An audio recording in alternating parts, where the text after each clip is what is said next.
পুলে আর কি মাছ ছেড়ে দিচ্ছি, তো এই মাছগুলোকে খাই দেওয়া হয়েছে।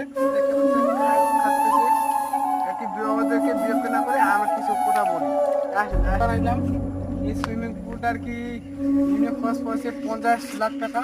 50 লাখ টাকা দিয়ে বানা হয়েছে সুইমিং পুলটা আর কি, দেশের গ্রামের পোলাপানের জন্য। এই যে মাঝে মাঝে ফেটে গেছে। পোলাপান যেতে পারে না তো সুইমিং পুলে শহরে, তাই আমি এখানে একটা গ্রামে একটা সুইমিং পুল বানিয়েছি। সেই সুইমিং পুলে পুলে আপনাদের স্বাগতম ও নমস্কার।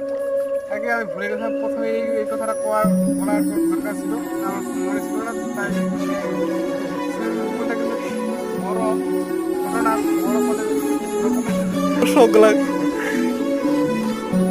আমাদের সুইমিং পুল আর কি 25 লাখ টাকা খরচ করছি এটাতে। 25 লাখ মানুষ চারপাশে আমাদের